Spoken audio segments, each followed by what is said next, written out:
Diamond నెక్లెస్లు, gold బిస్కెట్లు, కట్టలు కట్టలుగా కరెన్సీ, లగ్జరీ కార్లు, హై అండ్ స్మార్ట్ ఫోన్లు తవ్వే కొద్దీ అవినీతి సొమ్మే. ఏసీబీ చరిత్రలోనే అతిపెద్ద అవినీతి అనకొండను అధికారులు పట్టుకున్నారు.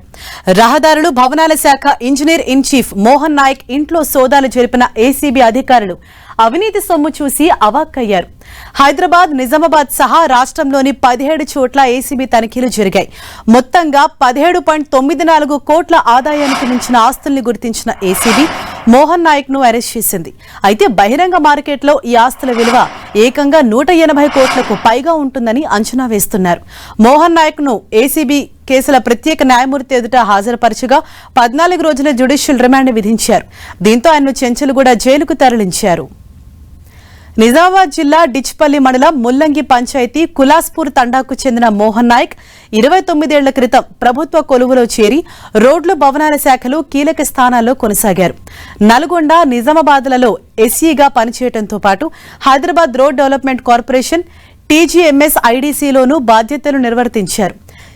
సీఈగా ఉంటూ గతేడాది ఆగస్టులో తెలంగాణ రోడ్ డెవలప్మెంట్ కార్పొరేషన్ ఎండీగా నియమితులై మరో నెల తర్వాత ఈఎన్సీగా అత్యున్నత స్థానానికి చేరారు. ఈ క్రమంలో కోట్లలో చేపట్టిన పనుల్లో వాటాలు దండుకోవటంలో ఆరితేరినట్లు చర్చ జరుగుతోంది.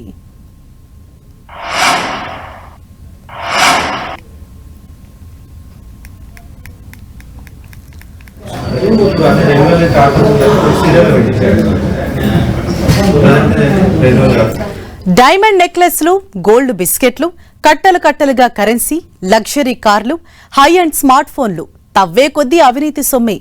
ఏసీబీ చరిత్రలోనే అతిపెద్ద అవినీతి అనకొండను అధికారులు పట్టుకున్నారు.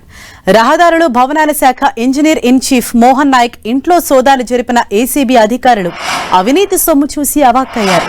హైదరాబాద్, నిజామాబాద్ సహా రాష్ట్రంలోని 17 చోట్ల ఏసీబీ తనిఖీలు జరిగాయి.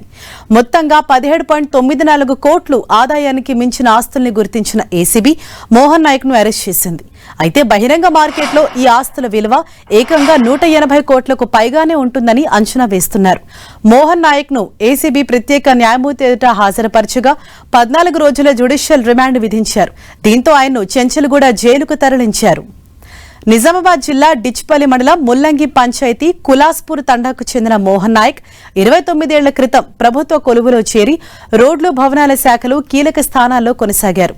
నల్గొండ, నిజామాబాద్లలో ఎస్ఈగా పనిచేయడంతో పాటు Hyderabad road development corporation TGMS ఐడీసీలోనూ బాధ్యతలు నిర్వర్తించారు. సీఈగా ఉంటూ గతేడాది ఆగస్టులో తెలంగాణ రోడ్ డెవలప్మెంట్ కార్పొరేషన్ ఎండీగా నియమితులై మరో నెల తర్వాత ఈఎన్సీగా అత్యున్నత స్థానానికి చేరారు. ఈ క్రమంలో కోట్లలో చేపట్టిన పనుల్లో వాటాలు దండుకోవటంలో ఆరితేరినట్లు చర్చ జరుగుతోంది.